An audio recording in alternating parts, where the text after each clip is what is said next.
KU football fans, welcome to another episode of KU Sports Extra. I'm Benton Smith, here with Shane Jackson.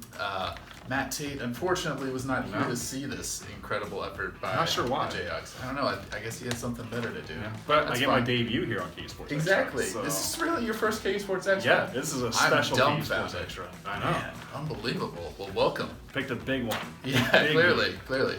But no, I mean, KU football obviously loses this Big 12 opener to West Virginia, 29-24, and it was clear from like Les Miles, Carter Stanley, players after the game that they obviously were not happy about this. They actually had a chance to win it on the final play of the game. It was going to be like desperation, trickeration, theatrics to make that actually come to fruition, and it ultimately didn't. But they had a chance, and that's probably a lot more than you can say about past KU football teams. So I don't know. I feel like this is a promising result if you're a fan, interested in watching this team, and probably not so much if you actually experience it, if you were a coach or a player. So I don't know, what was your big takeaway from this weekend? It seemed like this is promising for this season. Yeah, in a lot of ways, it's similar to the Coastal Carolina, where after the game, players are talking like, "Hey, we could have won that game. A few possessions go our way." Yeah. And maybe they didn't come out and flat out and say it, but the way they were talking about the game is like they were that close. There was a few plays that could have gone their way, and given what this team has gone through the past decade, that's a step in the right direction. I mean, fans giving an ovation after the game. I mean, it's because they were that close, and that's more that you can say about this KU football team in many years. Well, I think like the fans were excited after the fact because they stuck around for a game and it was worth their time, I mean, I'm sure the people who were standing up applauding have watched countless just like drubbings in this very stadium, and they came out and saw a team that competed and had a chance. And I think as much as the Boston College win last week kind of got people interested and kind of made people come out today, because let's be honest, if they were 1-2 heading into this game, it wouldn't have been this type of crowd, this type of noise. Very fun. So I think that just the fact that they were able to see competitive football really was inspiring to a lot of the fans. So, I mean, it kind of made them feel good about their decision to come out here and support this team. And I think especially the fans who stuck it out are probably going to come back every home game, because I think they're starting to really enjoy this team, even if it's ultimately not a hugely successful season in terms of wins and losses.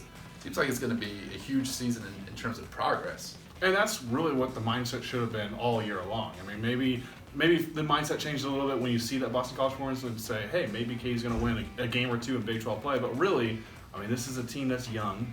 This is a team that's dealing with a new coaching staff. So there are going to be consistency problems from time to time. But as long as you're in these type of games, the games that are somewhat winnable, I mean, that's a step in the right direction considering what everybody's had to go through in the past 10 years. Yeah, and especially when they go down, I think 12 points there in the fourth quarter. I was assuming this was going to be, a 12-point loss or maybe even worse. But somehow the offense actually played well late, and I don't know if maybe there's going to be something that is ultimately good for this offense because of them realizing how well they can play and kind of that we've got to pick up chunks of yardage.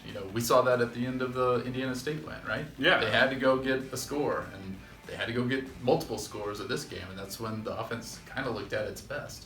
Yeah, it's definitely, and that's the thing I ended up writing about is, in my column is, KU faced a lot of stack boxes early on, and that's really, I mean, they score 7 points in the first half. They can't get nothing going in terms of yardage, and it really just felt like same old KU, similar to what it was against Coastal Carolina, which was weird since 8 days ago they just ran all over Boston College. But in the second half, you saw more light on the offense. I mean, it's because they were taking deep shots down the field, most notably that 75-yard touchdown pass to Andrew Parchment, and it allowed plays for Puka Williams and Khalil Herbert. They were able to get free a few times. The running lane seemed to open up. And it's stuff like that, if KU can do for 4 quarters going forward, you may not win any of the games going forward, but you're at least going to play close and you're going to play up to your potential, which is all you can really ask for. Yeah, kind of the weird thing about the way this schedule ended up working out, I feel like probably the 4 most winnable games might have been the first 4 games of the season. So right now they're 2-2. As you mentioned, it's going to get more difficult. Next you go at TCU, just winning on the road in general in the Big 12 for this team. That hasn't happened since 2009. Then Oklahoma comes here. I think we're all aware of the kind of offense that Oklahoma puts on the field every single season.